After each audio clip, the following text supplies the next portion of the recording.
Welcome back to Pro Life Without Borders with Sarah and Mikayla. We are here on this sunny, beautiful, oh my goodness, spring is here. This summer's here. My soul is pleased. My soul definitely feels a little bit happier. My hair, we're just not going to talk about it. Yours looks great. No, the more, this is the perfect level of humidity. It, gets it some bounce. You see, I need to really get it cut, too. And so it's way too long. Yeah. And it's not got any shape. It doesn't have any layers. So the humidity is only helping me at this point. But you see, we're just, and it's clean. That's the frustrating part is this was the best. I gave it the best chance and this is what it is. And I'm like, well, into the bun it goes. I tried. I hope everyone else's hair is doing great. You can only do what you can do. Curly hair is complicated because it changes its opinion every day. Yeah, it was doing fine, but to be honest, I think I had a bad wash day, and so it's all over for a week. All over for a week and a half. I also started using this super clean shampoo. That's really helped. Oh, okay. It's lighter. I have to use a clarifying shampoo because I have fine hair. And a lot of it. You do have a lot of hair. I know. Hair is complicated. I think I'm just going to shave my head. It's very Britney Spears. Yeah. It's very mental health crisis. Please do not. Well, we'll think about it. I have a... I'm good. Listen, there was a bug in my coffee this morning, and I feel like I want to talk about it. Okay, so... One time, this will make you feel better. I had root beer in one of those dark brown bottles.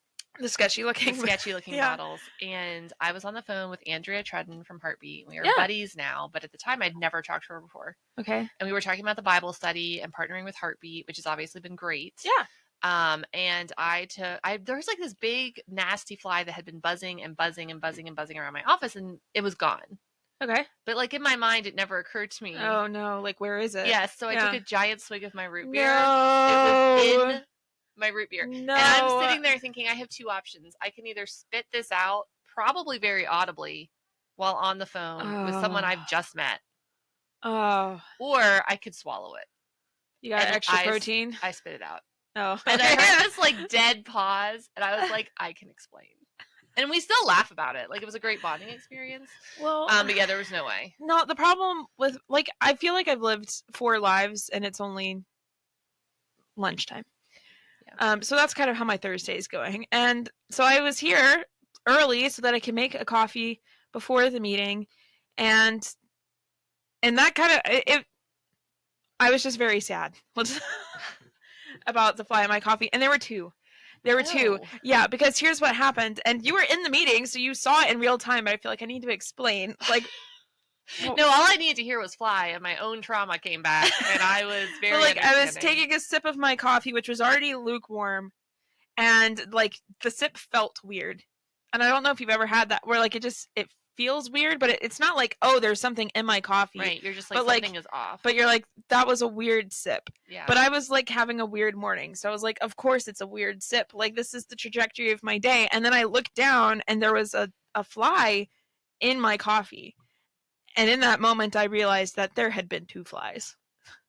So there's a fly inside your body. And that's why the sip was weird. I had extra protein this morning.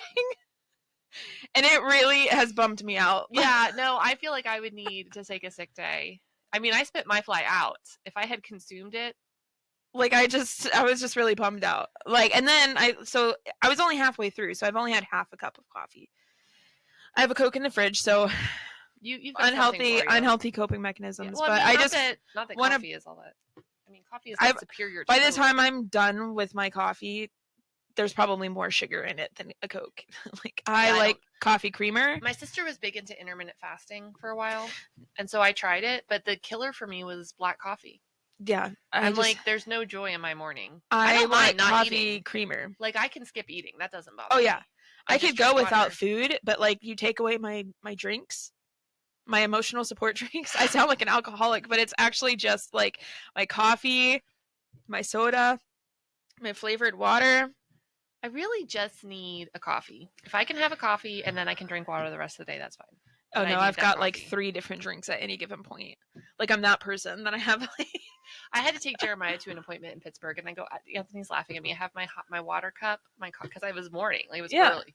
I have my smoothie, Yeah. and my water cup and my coffee cup, and I'm like going out to the car with my like 3 beverages. Yeah, that's And he's me just at like, any given point in the day. Like I've just got like and they all have their designated bottles. So like I can't put like flavored water in just the plain water oh bottle. no, the plain water No, bottle is the plain plain water water bottle is the plain water bottle. The flavored water bottle is its own thing.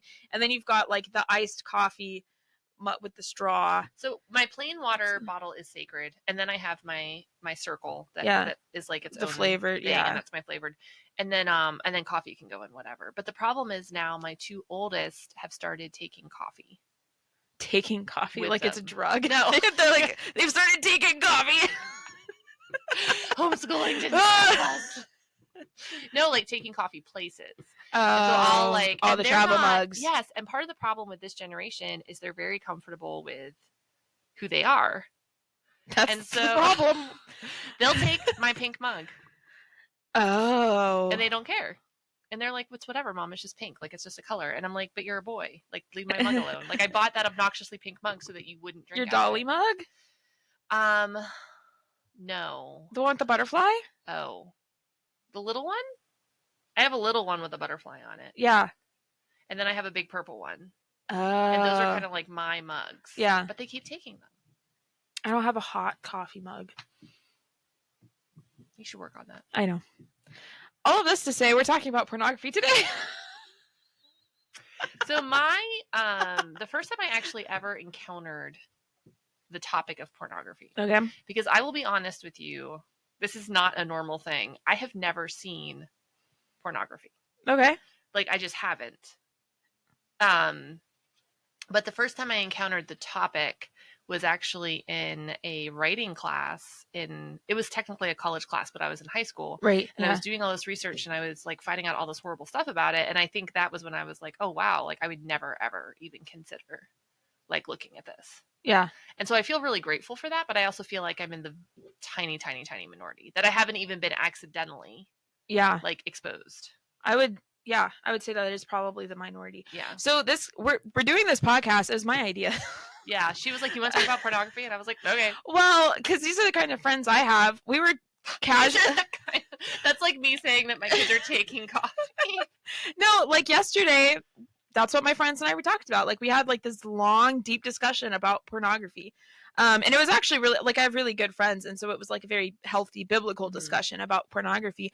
But and it was mostly my male friends, but I actually had like a couple of female friends speak up too and talk about just how like prevalent pornography is and just how many people struggle with it. Oh, for real. Yeah, it's insane. And that's why I'm saying I'm in like the smallest minority. And Yeah. I feel very blessed to be in that minority, but I wish more people were. Like, I wish it was harder to access, harder to trip over, because that's what makes me mad. Like, you've always been able to find inappropriate things if you went looking for them. Yeah. But now you don't even have to be looking. They just show up. Oh, yeah. Like my Instagram, like it's to the point where I almost don't even want to go on Instagram because, and it's not what I would call like hard pornography, but like inappropriate things all the time. Mm-hmm. Now that being said, yeah. So at one point, my Instagram must have been compromised somehow. And I was following accounts with like names that were very clearly not accounts that I would follow. And I had to go through and unfollow all of them. And it wasn't anything, I mean, it was stuff I don't want to see, but it wasn't like hard it was pornography. Just, it was just girls wearing things that I don't appreciate and don't really want to see. And it was obviously like teaser kind of stuff. Yeah. Like, oh, click my account, click my link. Yeah, follow that's like what's showing up on my Instagram. I'm like, why? Like I don't have You're like, why is it showing it to me? Right. Yeah. Well, because my understanding of algorithms, it's like, oh, if you look at something long enough, like it'll start feeding you more of that. And I'm like, why?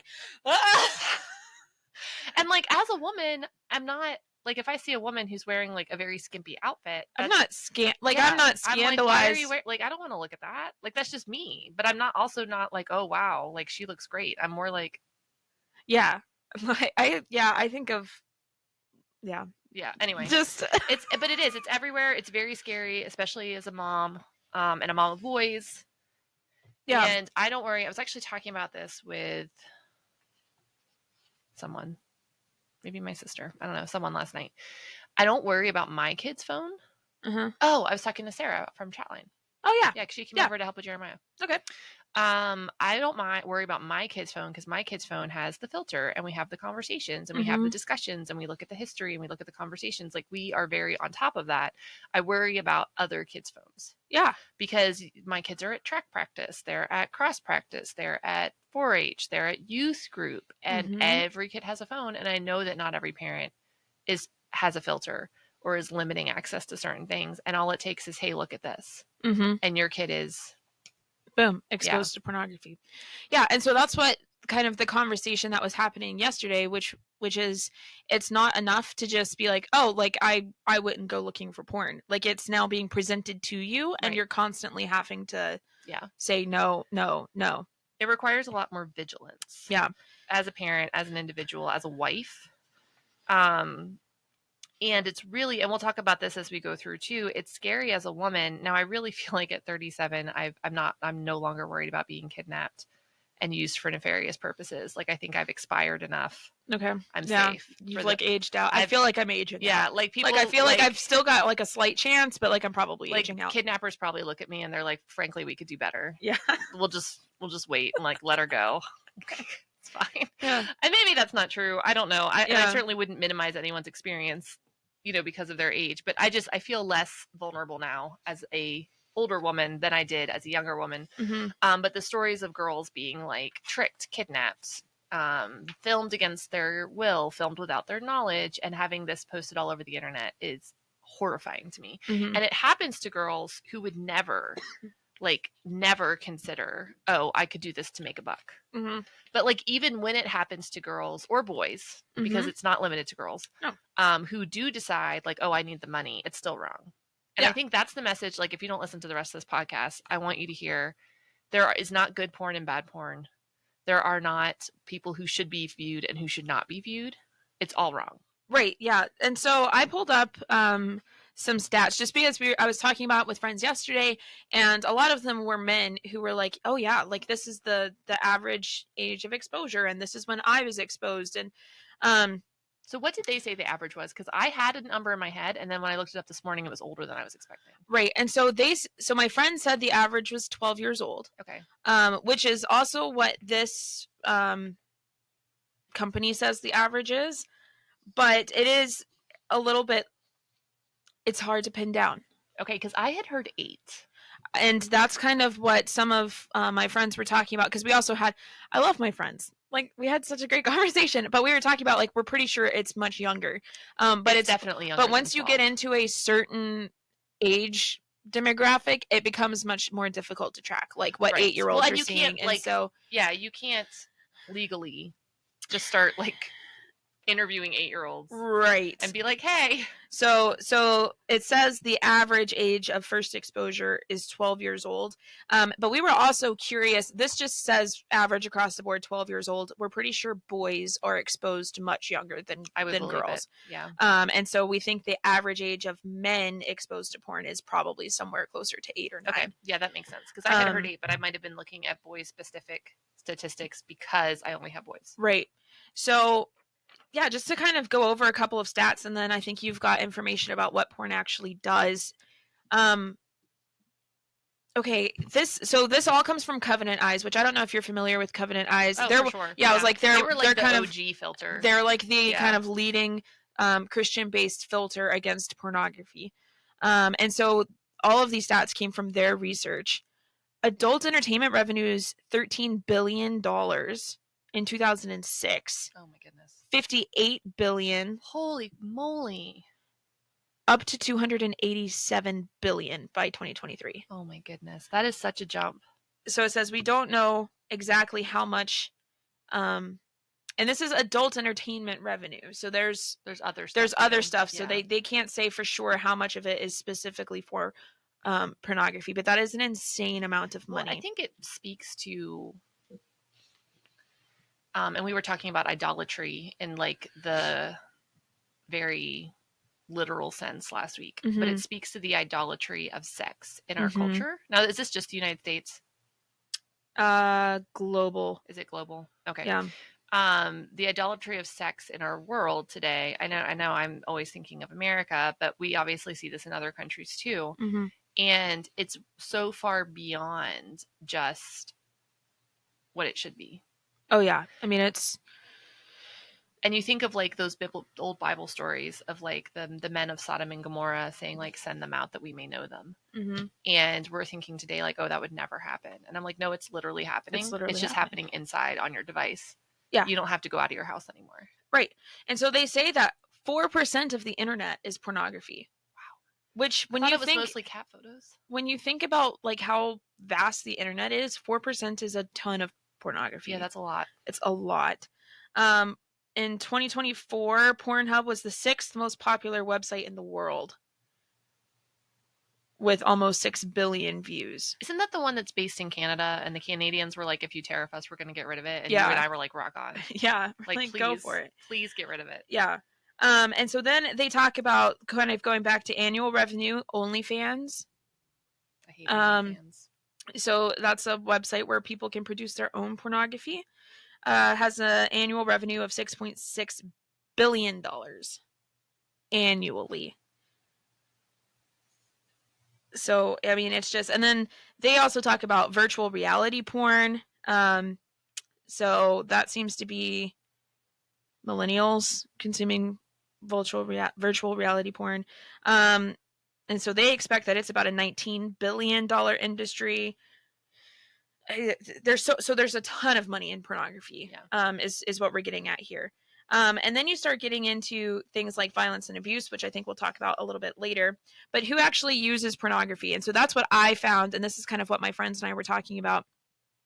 61% of the general population report viewing pornography, which is an incredibly high number. Right. And I would hazard a guess, although I don't think we have church-specific statistics, that the numbers are not different.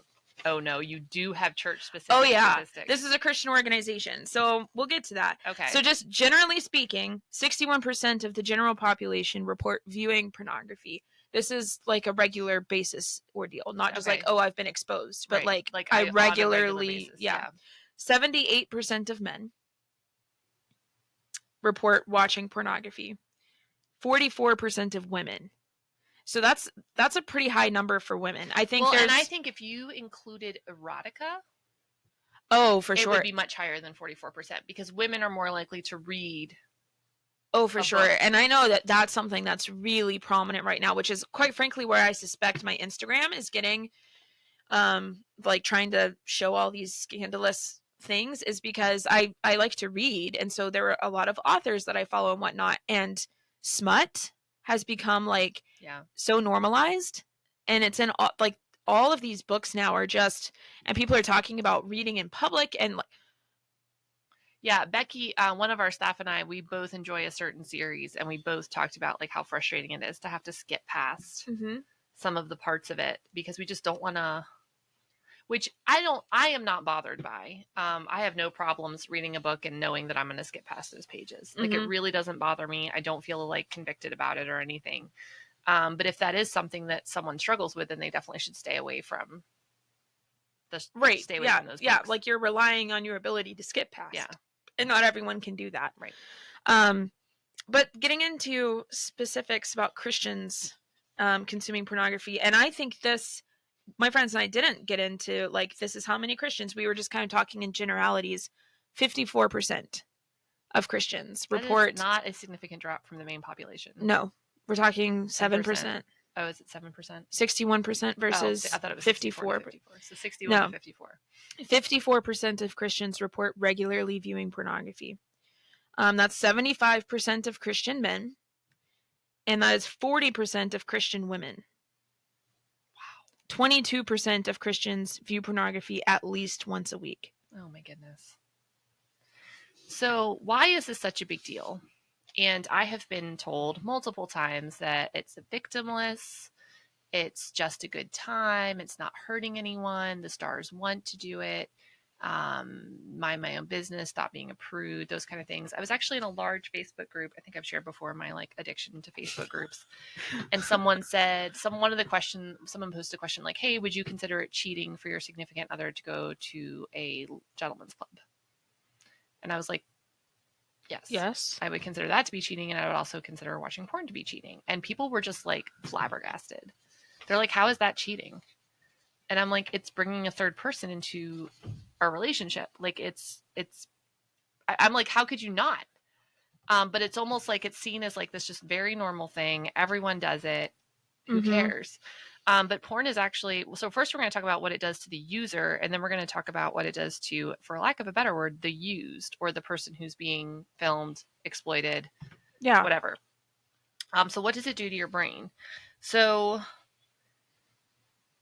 first we have to understand, and all of the articles I downloaded talked about a little bit about neuroscience. And the thing is, I'm not a neuroscientist, so I'm probably going to like mess this up a little bit. But basically, your brain, when the reward system in your brain is triggered, your brain releases a neurochemical called dopamine. Yeah, I was like, and it's anticipating that something is about to happen that's going to make you feel good. So you remember the experience as something good, like, oh, dopamine. Yeah, you're getting a dopamine hit. Yeah, I get that when I cross things off my to-do list. Like, yes. Which is probably way smaller, but that's okay.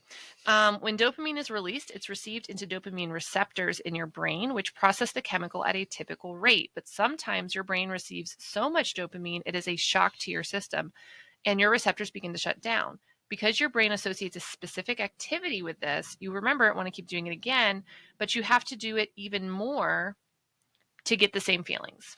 This is literally describing addiction. Yes. And one of my favorite resources, I watched a video with them, I didn't print any articles off, is Fight the New Drug. And it's all about pornography and what pornography does. And they actually have a great 3-part series called Brain, Heart, World. And it talks about how pornography, I've actually watched it twice, impacts those 3 areas.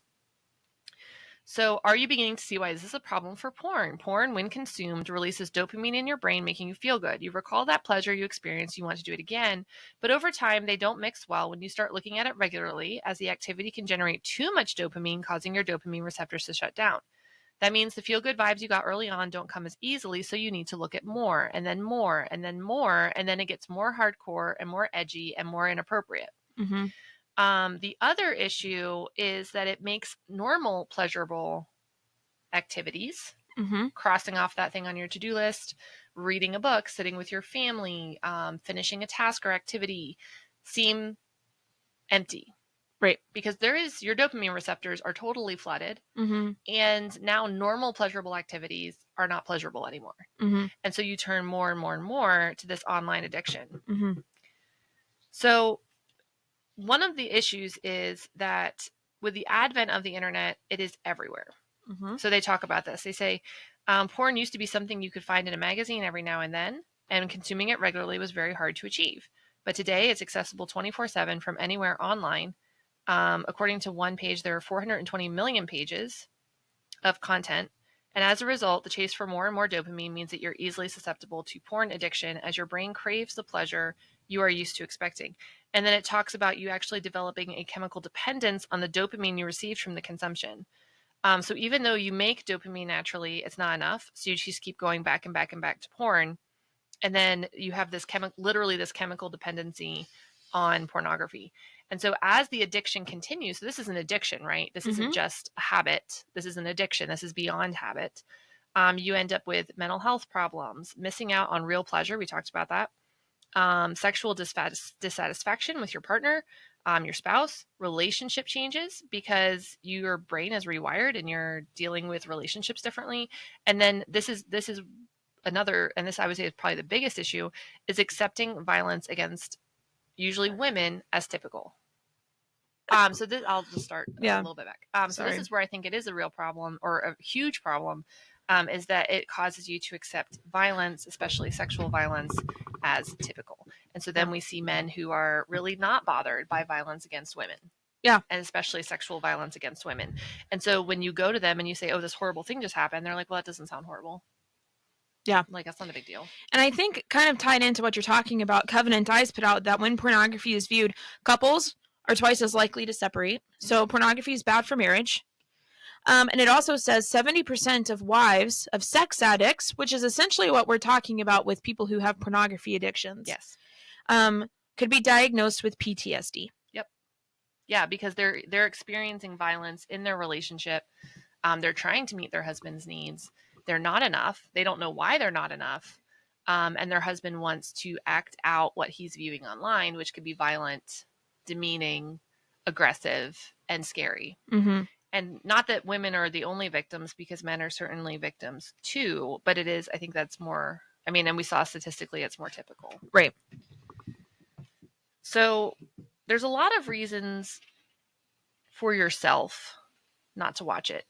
And so people, when people say, oh, it's not bothering me, I've been watching it for years and I don't feel that way, I don't think this is true, I would encourage you to stop and see how you feel.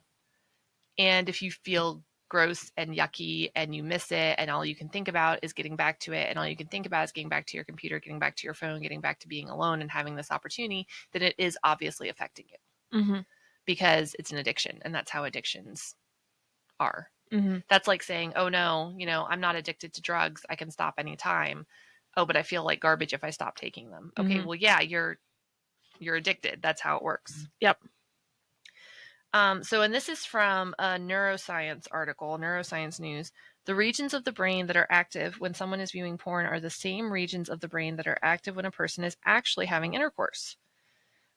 These systems have the potential to spread violent behavior. The mirror mechanism in the brain suggests that we are automatically influenced by what we perceive, thus proposing a plausible neurobiological mechanism for the contagion of violent behavior.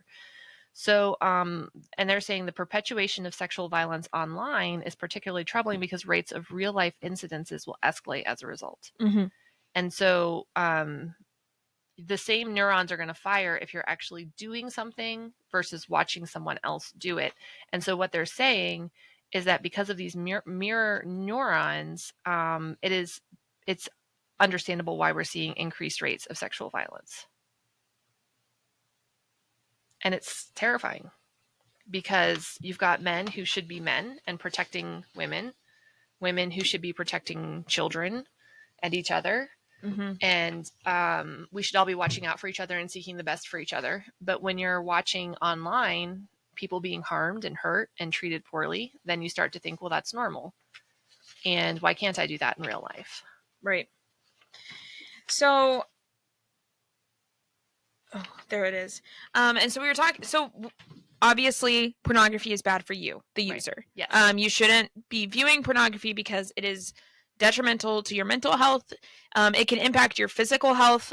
There's some statistics talking about how just a variety of dysfunctions have increased. Mm-hmm. And it's on par with the increase in porn. So the more porn that people consume, the more likely they are to develop some sort of dysfunction that could impact a physical relationship. Right. And so we've seen now, this was something my friends were talking about, how there just seems to be so many more advertisements for drugs to help with those types of dysfunctions. Right. And they used to be advertised to an older demographic, mm-hmm. and that demographic is getting younger and younger and younger and younger. Right. And so it's not healthy all the way around for a person to consume regular pornography or pornography at all. Right. And that's not even touching like kind of the biblical or spiritual implications. This is just purely from a health perspective. Right. It's bad for you. And I think for a long time, because I'm old, right? Like I remember the beginning of the internet, kind of. Yeah. I remember when it became popular and people first started accessing it on their phones and social media and stuff. Mm-hmm. It was always like, well, Christians are just prudes and you don't want anybody to have any fun and nobody's being hurt, blah, blah, blah. No. It's actually harmful. It's actually harmful. So there's that. But then also it's harmful to other people. Mm-hmm. And so we've talked about how women who are in relationships with people who have sex addictions could be diagnosed with PTSD, 70%. So most of them, right, like a very large majority, could be diagnosed with PTSD. We're talking about sexual violence in relationships. And then here they say that a 2020 survey of thousands of pornographic videos found that 45% had at least one act of physical aggression. Mm-hmm. they talk about the trend of so-called revenge porn. Oh yeah, I've heard about that. And this is something that, and that's a big issue in high school. I was about to say, this is something that our Healthy Relationships Today coordinator, Lydia, encounters in our public school system. She has kids talking about, my boyfriend posted these pictures that I sent him online, and the whole school saw them. Right. Like that's something that happens. He's like, I love you, and if you would send me these photos, it would prove that you love me, and I'll never show them to anyone. I'll delete them right away. And then she breaks up with him in 6 weeks or 8 weeks or 2 months, or well, 8 weeks is 2 months, but you know what I mean. Yeah. And now they're all over the school. Yeah. Every single person that she knows that she has to interact with on a daily basis is going to see her undressed. Yes. And so it hurts others. And there's so much research that I could go on and on, because this also gets into talking about AI generated pornography, because people were starting to become concerned about the ethical implications of pornography. Like, there was, and I remember, it's been several years now, there was conversations about ethical porn. Yes, I do remember and that. Like, people were talking about ethical pornography, and it was all about consent. And I don't think there is such a thing as ethical porn. No. That doesn't make any sense to me. And so now, with the rise of AI, people are saying, well, now we don't even have to have real humans involved. So we could just generate all of this stuff, and no one's being harmed. Except the people who watch it. Well, and the fact that those AI images are based on something real, and that real thing is a person. Well, and then you get into, people have unrealistic expectations, I think, when they do get married or they do enter real life sexual relationships, because all they've seen is pornography. Right. Which is not real. So I can't even imagine what would happen if all you've seen are AI generations of pornography. Right. It's even worse. It's even less real. Yeah. Because these aren't even humans. Yeah. So if you're not moved by the science, and you're thinking, no, it doesn't bother me, I'm fine, it's not affecting my brain, you guys are just prudes, you're trying to ruin my life, whatever, let's talk about the people who are actually being depicted, who are actually being filmed. Right. So I actually just watched a video from Fight the New Drug. You can go on their homepage, it's right there, and the girl doesn't even put her name out there. She lists herself as Jane Doe. And she talks about her experience being trafficked into pornography. And that's not something we think about, right? We think about sex trafficking, being trafficked into prostitution. Right. But she was trafficked into pornography, and she was told, and she did her research. She was young, and she missed some red flags because she was young. And frankly, the people who were luring her in were very good at what they did. Yeah. But they told her she had been doing fitness modeling for yoga, and she was doing that to make some money, but it was all very like tasteful, very appropriate. It was just like basically fitness clothing, like she was modeling. And they tricked her and trapped her in a hotel room and raped her for hours and hours and hours and hours. And she couldn't get out. She tried to run away, and they caught her and dragged her back. And so then she gets home, and she's like, okay, at least it's behind me, except it's not, because it's all over the internet. And everyone she knows that this happened. And until the FBI, because she reported it, a bunch of girls reported, I guess there was like this big, like a bunch of people together were working together to make this, expose this. Yeah. And until the FBI case started, her own family didn't even know that she was an unwilling participant. And it was like extremely violent. Yeah. Ugh. And it's ruined her life. Yeah, like she said, the video is re-uploaded every week. It's been 7 years. Yeah. Every week, her face is all over the internet in like the worst hours of her life. Ugh. And people are watching it for their own pleasure. Yeah. And so if you are watching, a girl, a boy, a man, a woman, especially a child, we're not even going to touch that. No. But think about that person. Like, what are they going through? Are they hurting? Are they exploited? Honestly, probably.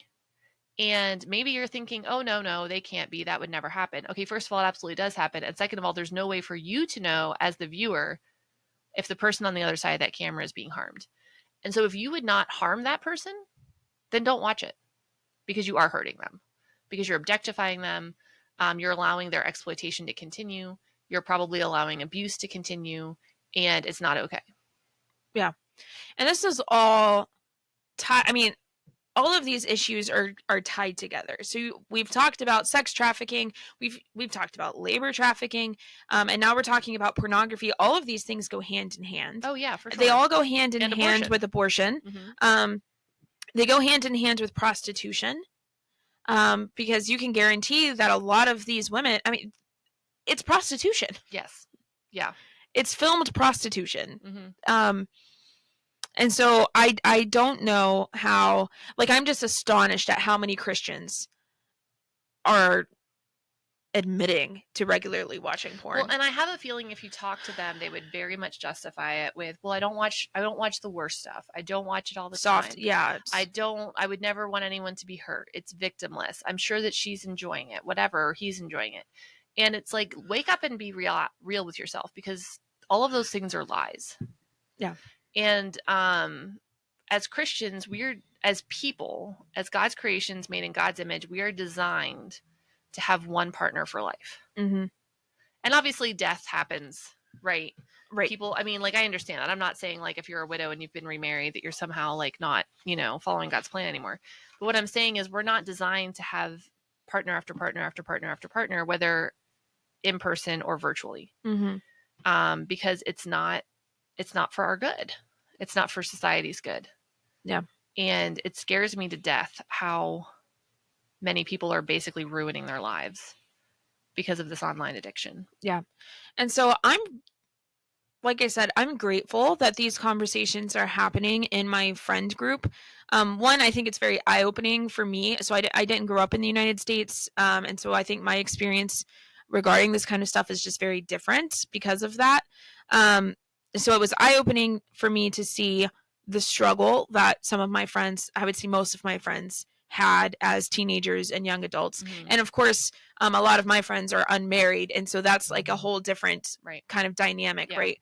But also just to have conversations about the church and like how can we address pornography from a biblical perspective. Because like most of my friends knew that it was wrong to view pornography, but they had this addiction.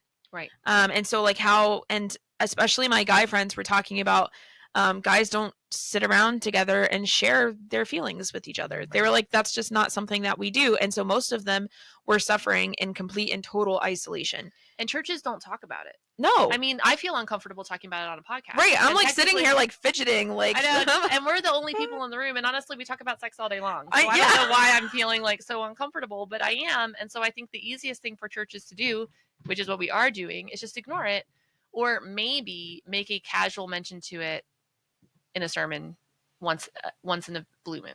Right. But certainly not. I mean, to these numbers, like if we had, what was the percentage of men in church? Oh, 75% of Christian men. Okay. So if 75% of Christian men in the church were struggling with alcoholism, I'm sure our churches would be addressing it.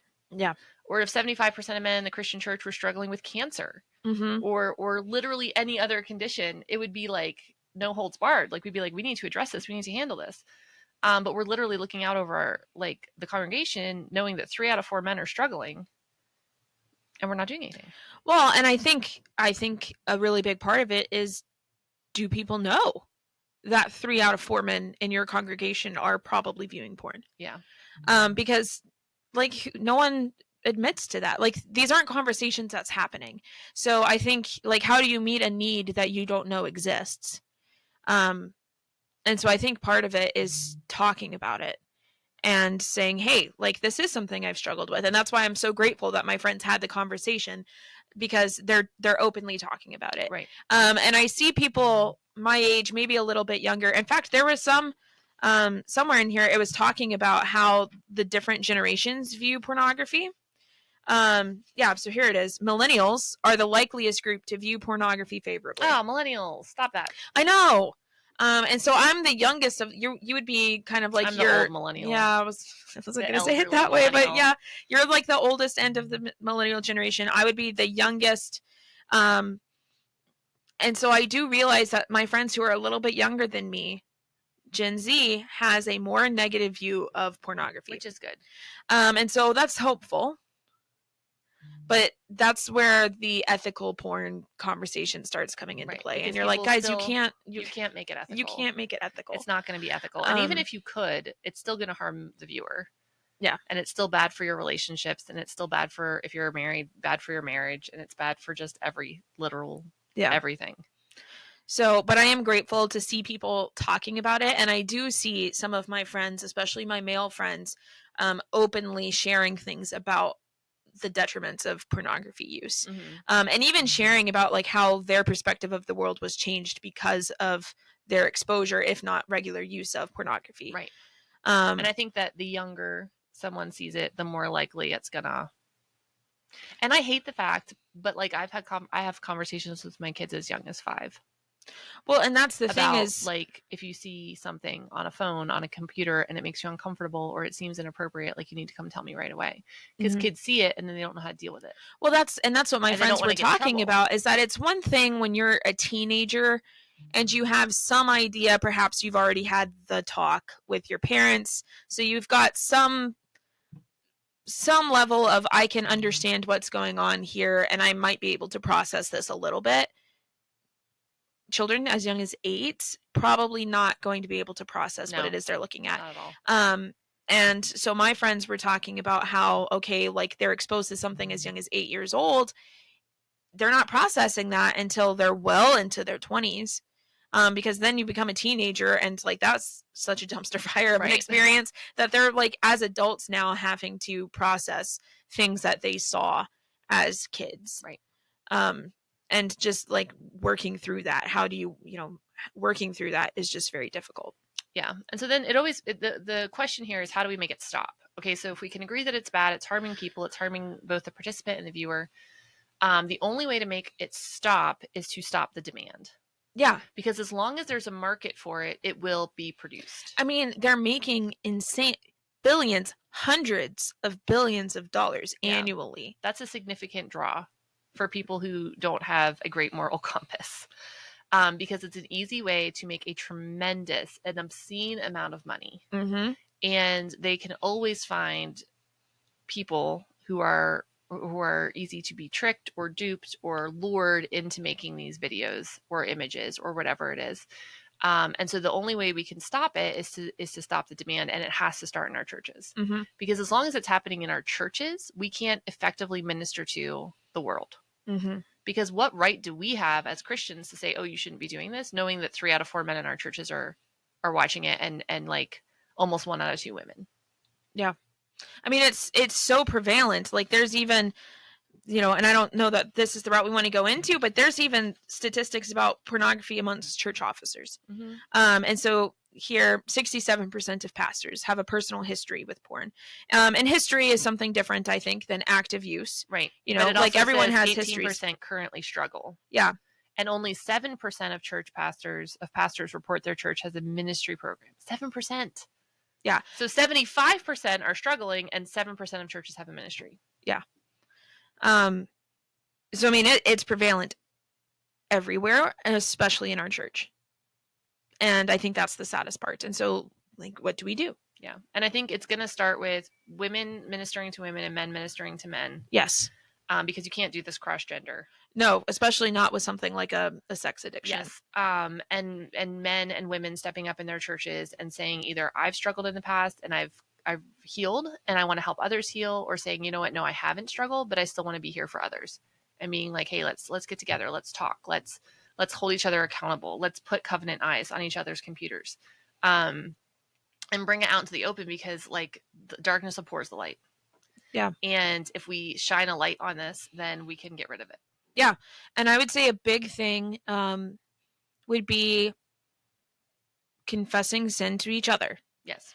Because like I said, I find it so hard to believe that 75% of Christian men are struggling with pornography, or maybe they're not even struggling with it. They're just actively having a good time with it.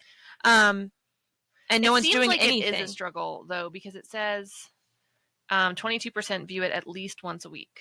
Yeah, so there are people who aren't regular users. They're not regular users, which would indicate to me that they are struggling. Right. That they are trying to stop, but they're probably ashamed Well, then that's because what I was going nobody's to say. talking about it, and they're like, oh my goodness, I must be the only one. There's no way these other guys in my church have this issue.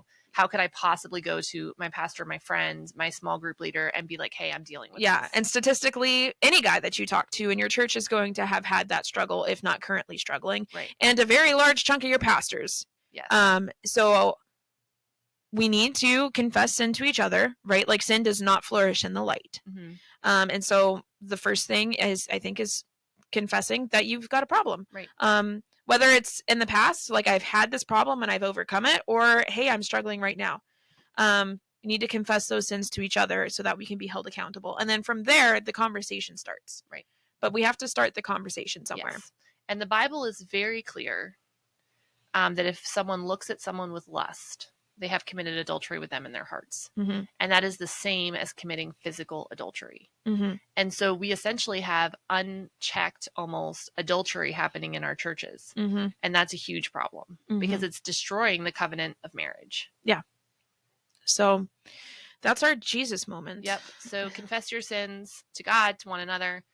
Realize it's an issue, realize you're harming yourself and others, and reach out for help. And you can reach out to Covenant Eyes. You can reach out to maybe even Fight the New Drug, although it's like a non-religious group. Mm-hmm. And I would recommend, like, especially if you're in a place where you've been healed or this is something in your past, that you talk to your pastor about starting something for your gender in your church. And it's probably going to be really hard to make that first announcement or to share that first time, because you're going to be thinking, oh my goodness, everyone's out there thinking I'm the only one. And I can't believe that person did that. And they're going to, blah, blah, blah. No, they're struggling too. People are out there struggling, and they need to hear someone say, I'm here for you. Let's talk about this. Let's get rid of this together. Yeah. So heavy episode. We'll try to do something a little bit more light and fluffy next week. We hope to see you then. Please share this episode. Such an important topic. And we'll see you next time.